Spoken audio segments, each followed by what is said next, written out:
Mata Abdullah yang memancarkan nur Muhammad memikat banyak gadis cantik. Tatkala Abdullah menebus 100 onta untuk disembeli atas namanya, sang ayah pun, Abdul Muthalib, mulai berangkat menyusuri jalan seraya memegang tangan Abdullah untuk ikut serta. Di tengah perjalanan, keduanya bertemu seorang perempuan muda yang cantik. Entah gerangan apa yang membuat perempuan muda itu menyapa, menggoda Abdullah, apakah karena ketampanannya. Yang jelas, wanita muda itu tak segan untuk bertegur sapa lebih dulu dengan Abdullah.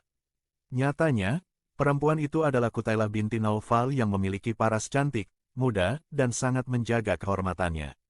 Konon, Qutailah telah mendengar hiruk-pikuk informasi kelahiran Nabi terakhir yang didapatkan dari saudaranya, Warakah bin Naufal sebagai salah satu ulama Arab yang beragama Nasrani yang hanif. Dan yang mengejutkan, Qutailah menemukan cahaya kenabian itu terlihat memancar dari dalam mata Abdullah bin Abdul Muthalib saat ia melihatnya.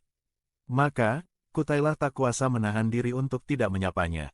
Bahkan ia tanpa ragu dan malu menawarkan dirinya kepada Abdullah untuk dijadikan permaisuri, sebagaimana dikutip dari Ibnu Katsir. Padahal Qutailah adalah seorang bangsawan dengan harta dan kekayaan yang melimpah, serta mempunyai ratusan budak yang menggembalakan unta dan memelihara banyak kebun kurma. Sayang, tawaran itu diabaikan oleh Abdullah atau oleh ayahnya, Abdul Muthalib. Sebab, tak lama lagi Abdullah akan dinikahkan dengan perempuan yang bernama Aminah. Setelah menikah, Abdullah pun menjalin kasih dengan Aminah dalam mahligai rumah tangga yang sahaja nan sederhana. Kemudian, sinar kenabian yang terpendam dalam diri Abdullah berpindah pada Aminah saat pembuahan. Imam Baihaqi dan Abu Nuaim menghikayatkan bahwa Abdullah termasuk lelaki yang tampan. Suatu ketika, ia keluar rumah dan berjumpa dengan perempuan muda Quraisy. Perempuan-perempuan muda itu menyapa Abdullah dan menawarkan diri untuk dinikahi sebab mereka melihat cahaya kenabian terpancar dari kedua mata Abdullah. Ibnu Asakir dan Ibnu Syahid menandaskan bahwa perempuan yang menawarkan diri adalah Qutailah binti Naufal, saudari Warakah bin Naufal sepupu Khadijah binti Khuwailid. Dalam kesempatan yang lain, Abdullah dan Qutailah dipertemukan kembali. Qutailah pun bertanya, siapa lelaki di hadapannya? Sejurus kemudian, Abdullah menjawab bahwa lelaki di hadapannya adalah pemuda yang dulu sempat mengabaikan pinangannya. Namun, Qutailah menyangkalnya, karena dulu lelaki yang dilihatnya, ada cahaya kenabian yang terpancar dari kedua matanya. Tetapi sekarang cahaya kenabian tersebut sudah tidak ada. Qutailah tidak tahu kalau cahaya kenabian sudah berpindah ke kandungan Siti Aminah, istri Abdullah. Dari jalur Ibnu Asyakir yang bertegur sapa lebih dulu adalah Abdullah. Menurutnya, ketika Abdullah kembali bertemu perempuan itu, ia langsung bertegur sapa dan memastikan bahwa perempuan di hadapannya adalah perempuan muda yang menawarkan diri menjadi istrinya.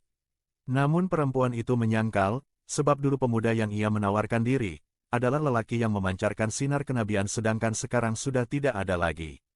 Pancaran sinar kenabian yang sempat menyala-menyala dari mata Abdullah sesuai pandangan Qutailah, kini sudah berpindah ke tubuh Aminah selepas berhubungan badan dengan Abdullah dan mengiringi kehamilannya. Di sisi lain, tidak lama setelah Aminah hamil sekitar umur 2 bulan, Abdullah wafat meninggalkan Aminah bersama kandungannya. Aminah pun menjalani hari-harinya tanpa seorang suami dan bayi yang dilahirkan tanpa dekapan seorang ayah. Ya, Aminah melahirkan tepat hari Senin pada tanggal 12 Rabiul Awal pada tahun Gajah. Aminah melahirkan seorang bayi, kelak diangkat menjadi seorang nabi yang menyebarkan pesan-pesan kedamaian bagi seluruh semesta.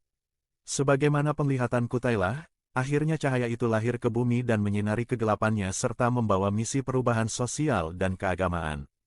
Kendatipun, Qutailah, perempuan yang telah mengetahui isyarat langit tentang nabi terakhir, yaitu Muhammad putra Abdullah yang lahir dari rahim ibundanya Aminah, namun Qutailah masih bisa bersyukur. Sebab, cahaya kenabian yang sempat ia inginkan kini telah menjadi kerabatnya karena menjadi suami dari sepupunya, Khadijah binti Khuwailid. Suami yang tak pernah melecehkan dan memukul perempuan istrinya, di saat lelaki lain dengan senang hati merendahkan perempuan. Suami yang sangat mengakui eksistensi dan dedikasi istrinya di saat yang lain enggan mengakuinya. Suami yang menghormati perempuan di saat yang lain memarginalkan. Suami yang terus mengasihinya di saat yang lain melecehkan istri sendiri. Sahabat semua, mohon subscribe-nya agar bisa mendapatkan informasi terkini. Terima kasih bagi yang sudah subscribe.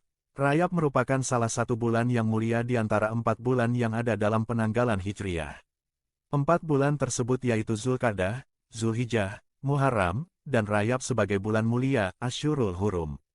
Pada bulan-bulan mulia tersebut terdapat kisah-kisah hebat di dalamnya. Begitu pula bulan Rajab. Para sejarawan Muslim menyebutkan bahwa salah satu peristiwa besar yang terjadi pada bulan tersebut adalah awal mula nur nubuwah, cahaya kenabian Rasulullah Shallallahu Alaihi Wasallam diletakkan di rahim ibundanya, Siti Aminah.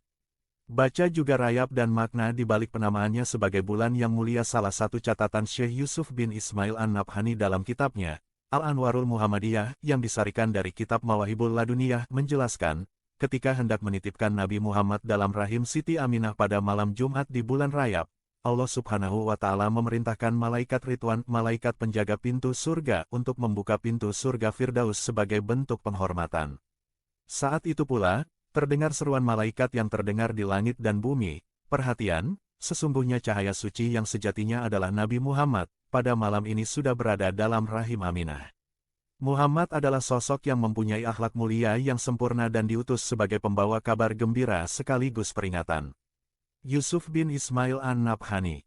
Memang, para ulama sendiri berselisih pendapat terkait kapan janin Nabi Muhammad mulai dikandung oleh Aminah.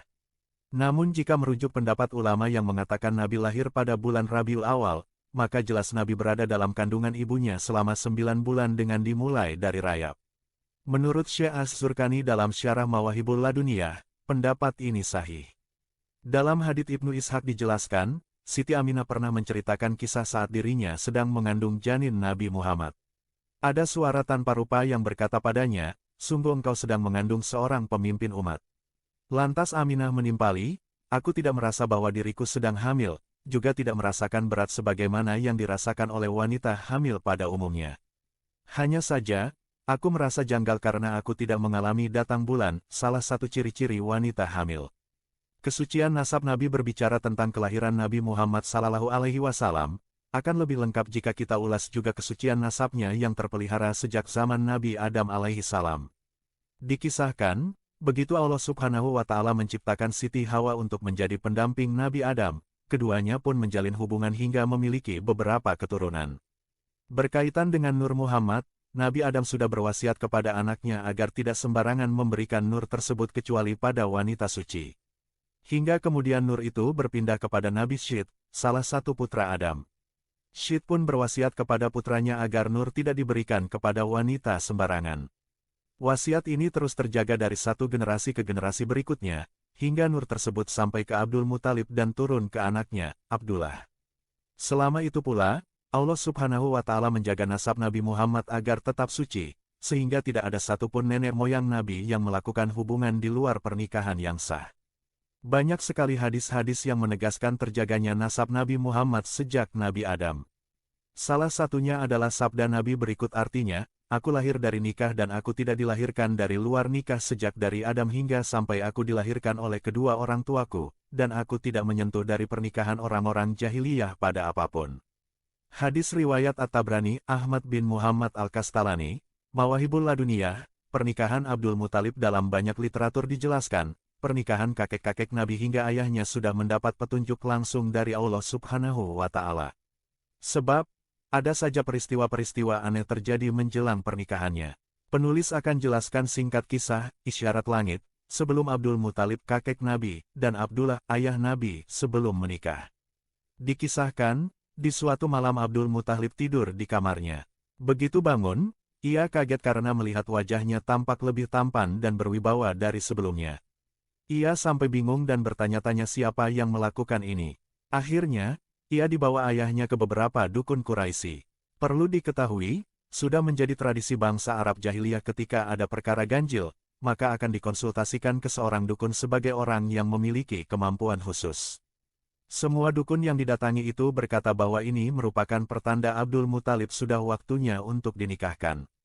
Akhirnya, ia pun menikah dengan seorang perempuan bernama Kilah dan memiliki putra bernama Harits. Tidak lama kemudian, istrinya meninggal dan menikah lagi dengan Hindun binti Amr. Menurut Al-Kasalani, peristiwa ganjil yang dialami Abdul Muthalib disebabkan karena Nur Muhammad masuk ke dalam diri Abdullah. Sejak saat itu badannya bau minyak misik. Bahkan ketika orang Quraisy sedang dilanda paceklik, mereka akan meminta bantuan Abdul Muthalib untuk memohon kepada Allah agar diturunkan hujan. Dengan keberkahan Nur Muhammad, hujan pun turun dengan begitu derasnya. Ahmad bin Muhammad Al-Kastalani, Juz'i, halaman 97-98 pernikahan Abdullah dengan Aminah dengan mengutip riwayat Ibnu Ishaq. Ibnu Katsir dalam Al-Bidayah wan Nihayah mengisahkan, sekali waktu Abdul Muthalib pergi bersama Abdullah untuk bertemu Wahab bin Abdu Manaf, ayah Siti Aminah. Di tengah perjalanan mereka bertemu seorang perempuan bernama Ummu Kanal, saudara perempuan Warakah bin Naufal. Ada yang mengatakan namanya Kutailah, ada pula yang menyebut namanya Fatimah binti Murin Al-Kahtasamiyah. Rupanya dia bukan perempuan sembarangan, melainkan pandai membaca kitab suci sebagaimana Warakah bin Naufal. Ia mengetahui ada nur nubuwah, cahaya kenabian, dalam diri Abdullah. Lantas, ia pun menawarkan Abdullah untuk tidur dengannya dan menjanjikan padanya imbalan 100 ekor unta. Namun, Abdullah menolak permintaan itu dengan tegas karena jelas itu perbuatan tidak terhormat. Ummu Kanal tahu jika ia berhubungan badan dengan Abdullah, maka nur nubuwah akan berpindah ke tubuhnya. Abdullah pun melanjutkan perjalanan bersama ayahnya, Abdul Muthalib, hingga bertemu dengan calon mertuanya, Wahab bin Abdu Manaf. Ringkas kisah, Abdullah menikah dengan Aminah, seorang perempuan sangat terhormat di tengah-tengah kaumnya saat itu. Sejak berhubungan dengan Aminah, nur nubuwah yang ada pada diri Abdullah berpindah ke istrinya yang kemudian terlahir sebagai sang baginda Nabi Muhammad Sallallahu Alaihi Wasallam. Demikianlah penjelasan singkat kesucian nasab Nabi Muhammad Sallallahu Alaihi Wasallam. Pembaca bisa lebih mendalaminya lebih detail lagi dalam kitab-kitab sejarah seperti Mawahibul Laduniyah karya Ahmad Al-Kastalani, Al-Bidayah wan Nihayah karya Ibnu Katsir, Sirah Al-Albiyah karya Nuruddin Al-Halbi, dan lain sebagainya. Terima kasih.